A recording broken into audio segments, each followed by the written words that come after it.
तमाशबीन या मूक दर्शक, ये वो लोग होते हैं जब कहीं पर कोई एक्सीडेंट हो जाता है, कोई दुर्घटना हो जाती है और वहां पर कोई घायल व्यक्ति पड़ा हुआ है और वहां पे बहुत सारे लोग मजमा लगा देते हैं, एक एक करके बहुत सारे लोग इकट्ठे हो जाते हैं और उस घायल को देखने लगते हैं, लेकिन कोई भी उस घायल को हॉस्पिटल पहुंचाने की या पुलिस को फोन करने की रिस्पॉन्सिबिलिटी नहीं लेता, कोई भी उसकी मदद नहीं करता। जबकि चारों तरफ से लोग खड़े हैं, बहुत सारे खड़े हैं और वो घायल सामने पड़ा हुआ तड़प रहा है, लेकिन हम उसकी मदद नहीं करते। उसमें हम भी हो सकते हैं।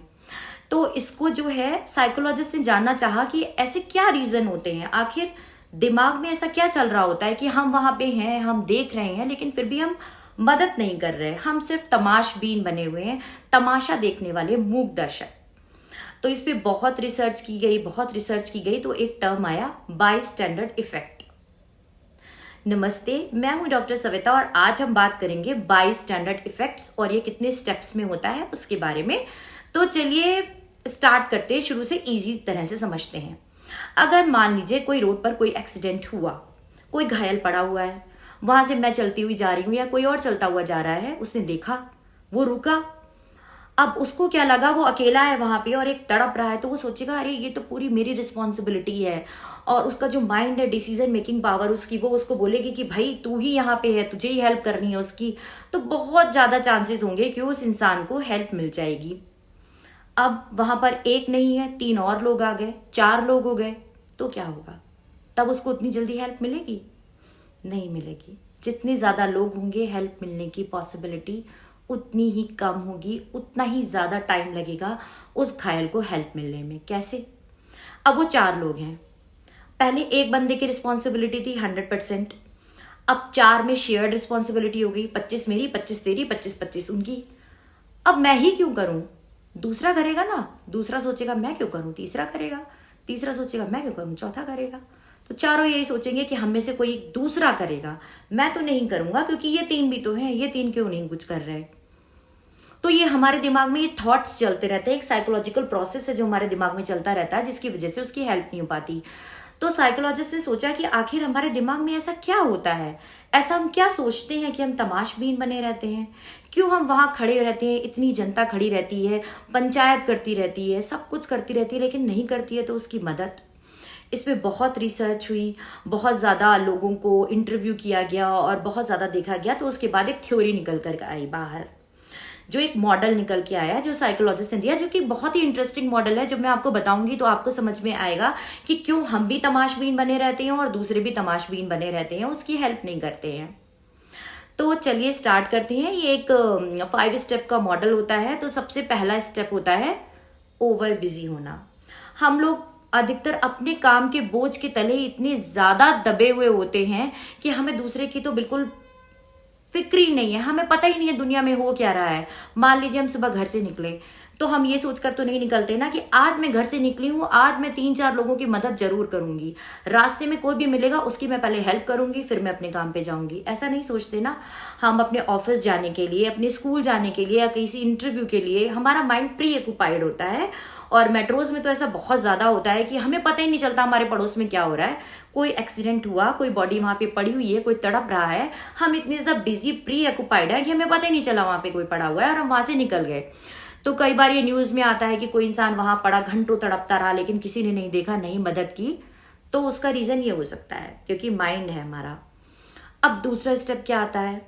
दूसरा स्टेप ये आता है कि आपने नोटिस कर लिया कि वहां पे कोई है जो घायल पड़ा हुआ है, कुछ तो है वहां पर, किसी को चोट तो लगी है। आप वहां पहुंच गए, बहुत सारे लोग पहले से पहुंचे हुए हैं। अब आप दूसरे से पूछेंगे, दूसरा तीसरे से पूछेगा, क्योंकि आपको नहीं पता वहां क्या हुआ, कि भाई कैसे हुआ, कैसे एक्सीडेंट हुआ, कार ने टक्कर मारी, बस ने मारी, इसकी गलती थी कि उसकी गलती थी, शराब तो नहीं पिए हुए था, आखिर हुआ क्या था। ये सब पता लगाएंगे आप और फिर आपको लगेगा कि ये कोई इमरजेंसी नहीं है, हो गया ऐसे ही, चलो चलो चलो चलो चलते हैं। आधे लोग निकल लेंगे, लेकिन उसमें भी कुछ लोग होंगे जिनको लगेगा कि नहीं ये तो इमरजेंसी है, मुझे यहाँ रुकना चाहिए। तो कुछ लोग वहां पे रुक जाएंगे। उनको लगा, उन्होंने देखा वहां पे कुछ हुआ है, फिर उसके बाद उनको सेकंड स्टेप में लगा कि एक इमरजेंसी है और वो रुक गए। अब तीसरा स्टेप आता है कि हेल्प कौन करेगा। अब वो सोचेंगे कि यहाँ पे तो इतने सारे लोग हैं, मैं तो बाद में आया था, ये तो पहले से थे, पहले से बात कर रहे थे। और उसमें एक लीडर जरूर होगा। आप देखिएगा कहीं भी तमाशा हो रहा हो, कोई भी ऐसा एक्सीडेंट हुआ हो, एक लीडर जरूर होगा जो बहुत तेज तेज बोल रहा होगा, अरे मैं सबसे पहले आया था, मैंने देखा था, कार ने टक्कर मारी, ये ऐसे जा रहा था, ये ऐसे गिरा, फिर ये हुआ, फिर वो हुआ। तो आप सोचेंगे कि मैं क्यों हेल्प करूं, उसकी हेल्प तो शायद हो चुकी होगी। जो लीडर बना हुआ है उसे पुलिस को कॉल कर दी होगी, एम्बुलेंस को कॉल कर दी होगी, आ ही रहा होगा क्योंकि इतनी इमरजेंसी है। तो मैं तो देर में आया हूं, जो पहले आए हुए हैं वो अपना ये वाला काम कर चुके होंगे। तो हम इसी ख्याल में रह जाते हैं कि दूसरे लोग उसकी मदद करेंगे। और हर कोई इंसान, हर तमाशबीन वहां यही सोच रहा होता है कि किसी दूसरे ने ये काम कर दिया होगा या दूसरा करेगा। तो आपको वो एक्सीडेंट दिखा, आप वहां रुके, आपको लगा ये इमरजेंसी है, आपको लगा आपको हेल्प करनी चाहिए, लेकिन फिर तभी आपके दिमाग ने बोला कि नहीं, मुझसे पहले तो दूसरे लोग हैं, वो हेल्प कर देंगे, मेरे हेल्प करने की तो जरूरत ही नहीं है। बस फिर से उस बेचारे को हेल्प नहीं मिली। अब आता है चौथा स्टेप। आपको लगा ये इमरजेंसी है और मुझे हेल्प करनी चाहिए। आपका दिमाग हमेशा इन पांचों स्टेप्स में यस और नो के बीच रहता है। एक बहुत ही क्रूशियल डिसीजन मेकिंग प्रोसेस होता है जो आप हमेशा खुद से करते हो कि कुछ भी सवाल पूछते हो फिर उसको कहते हो यस और नो, यस और नो। अब आप चौथे स्टेप पे आ चुके हो, आप लोग लग रहा है कि इमरजेंसी है और दूसरे मदद नहीं कर पा रहे हैं, मैं मदद करता हूं। फिर आपका दिमाग बोलेगा, यस और नो में आ गया, आपका दिमाग बोलेगा। बहुत दिमाग जो होता है ना बहुत ज्यादा सोचता है और हर चीज पे आपको क्वेश्चंस देता है। अब आप सोचने लगेंगे, मैं तो पैदल ही चला जा रहा था, मेरे पास तो गाड़ी भी नहीं है, मैं इसको कैसे हॉस्पिटल ले जाऊंगा। फिर दूसरी चीज आप सोचेंगे, मैं तो इतना स्किल्ड भी नहीं हूं, यहाँ पे मैं नया हूं, मुझे पता ही नहीं अस्पताल कहाँ है, थाना कहाँ है, मैं कैसे मदद कर पाऊंगा, मेरे मोबाइल में तो बैलेंस ही नहीं है जो मैं किसी को फोन कर पाऊं, मैं क्या करूं। अब आप करना चाहते हैं उसकी मदद, लेकिन आपको ऐसा लगता है कि आप उतने स्किल्ड नहीं है। आप खुद पे डाउट करने लगते हैं कि am I capable enough to help him और हर, कि मैं क्या इसकी मदद करने के लायक हूं। चौथी स्टेप में आपका दिमाग, आप चौथी स्टेप तक पहुंच चुके हैं लेकिन आपके दिमाग ने बोला कि नहीं नहीं नहीं, तेरे पास गाड़ी नहीं है, तू इस शहर में किसी को जानता नहीं है, तू इतना स्किल्ड नहीं है, तू मदद नहीं कर पाएगा। अब चौथी स्टेप से भी गए, कुछ और लोग भी वहां से निकल गए। अब बचे लोग, उसमें कोई एक बंदा है भाई, उसने उसकी सीरियसनेस को भी समझा, उसे सोचा कि हाँ इमरजेंसी है, हेल्प करनी चाहिए, और उसने हेल्प करने की सोच भी ली।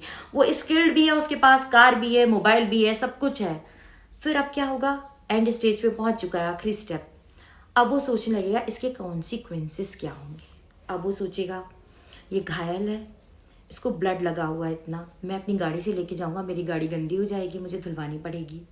दूसरा, इसको अस्पताल लेके जाऊंगा, मुझे पता नहीं इसके साथ कौन है, हो सकता है दवाइयों का बिल भी मुझे देना पड़े, अगर ये भर्ती हो गया तो आजकल तो अस्पताल में पहले से पैसे मांगते हैं, हो सकता है वो भी मुझे देने पड़े, वो मुझे नहीं मिलेंगे। तीसरी चीज है थाना, पुलिस को इन्फॉर्म किया जाएगा, फिर पुलिस थाने के 4 चक्कर लगवाएगी, फिर मुझे से पूछेगी कहीं तू ही तो वो नहीं था जिसने इसको टक्कर मारी तभी तो इसको अस्पताल लेके गया, कहीं तू ही तो वो नहीं है जिसकी कार ने इसको ठोक दिया हो, तभी तुझे इतनी चिंता हो रही है कि तुझे अस्पताल लेके गया, बाकी लोग भी तो थे, उन्होंने तो नहीं किया कुछ ऐसा। तो आपके दिमाग में ये निगेटिव थॉट्स आने लगेंगे कि आप स्किल्ड हैं, आप सब कुछ जानते हैं, आप मदद करना चाहते हैं, लेकिन आपका दिमाग फिर से यस और नो में डाल देगा कि नहीं मुझे मदद करनी है कि नहीं करनी है।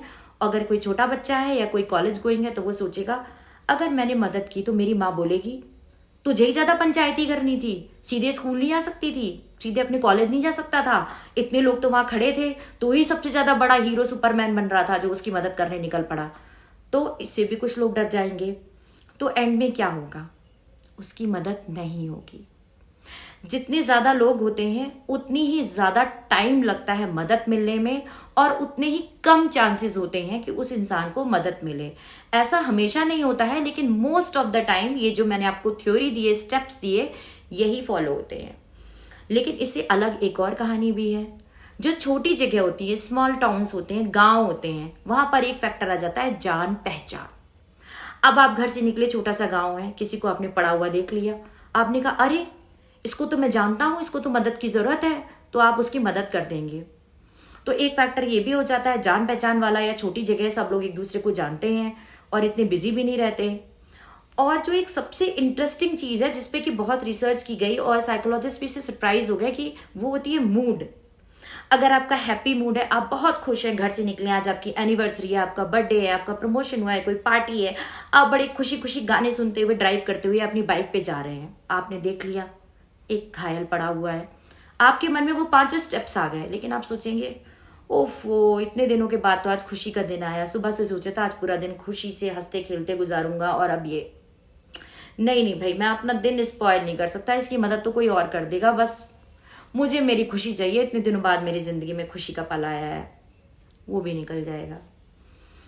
लेकिन एक बहुत इंटरेस्टिंग बात देखी गई है, और एक बहुत डिफरेंट, कि जो डिप्रेसिव पीपल होंगे, जो बहुत दुखी होंगे, जो किसी दर्द से गुजर रहे होंगे, वो अगर वहां से निकलेंगे तो ऐसा देखा गया रिसर्च में कि वो उस इंसान की मदद करेंगे, वो पुलिस को फोन करेंगे, वो एम्बुलेंस को फोन करेंगे और वो उसकी मदद करेंगे। जबकि होना इसके अपोजिट चाहिए था कि जो मेंटली काम है, स्टेबल है, हेल्प कर सकता है सब तरीके से, वो हेल्प नहीं करता, लेकिन जो दुखी इंसान है, डिप्रेस्ड है, वो हेल्प करता है। तो ऐसी ही होती है कुछ हमारी ह्यूमन साइकोलॉजी, जिसको बहुत कुछ समझा जा चुका है और अभी भी बहुत कुछ समझना बाकी है, क्योंकि ये तो भगवान की बनाई हुई है, और भगवान की बनाई हुई दुनिया में बहुत सी ऐसे किस्से कहानियां हैं और बहुत सी ऐसी चीजें हैं जो हमारी समझ से बाहर है। लेकिन अगर हम कोई छोटे से भी एक्ट के बारे में सोचते हैं, पढ़ते हैं या पता करते हैं, तो हमें पता चलता है कि उसके पीछे बहुत बड़ा साइकोलॉजिकल प्रोसेस होता है। जैसे कि बाईस्टैंडर्ड इफेक्ट में भी एक बहुत ही क्रूशियल डिसीजन मेकिंग प्रोसेस होता है, और हर इंसान, हर तमाशबीन जो वहां एंड तक रहता है, वो उन 5 स्टेप से होके गुजरता है। तो आज के लिए इतना ही, मिलते हैं मेरे नेक्स्ट एपिसोड में, जहां पे हम बात करेंगे कुछ और इंटरेस्टिंग साइकोलॉजिकल फैक्ट्स के बारे में, कुछ और मेंटल डिसऑर्डर्स के बारे में। प्लीज मेरे चैनल को सब्सक्राइब कर लीजिए यूट्यूब पर, शेयर करिए, लाइक करिए, क्योंकि अगर आप शेयर करेंगे और लाइक करेंगे तो फिर इससे और लोगों को भी फायदा होगा, और अगर आप लाइक करेंगे तो मुझे पता चलेगा कि आपको मेरे वीडियोस देखना अच्छा लग रहा है, लोगों में अवेयरनेस आ रही है, तो मुझे मोटिवेशन मिलेगा और वीडियोस बनाने का। चलिए मिलते हैं मेरे नेक्स्ट वीडियो में, तब तक अपना और अपनों का ख्याल रखिए, अपनी मेंटल हेल्थ का सबसे ज्यादा ख्याल रखिए, मेंटल पीस में रहिए। नमस्ते।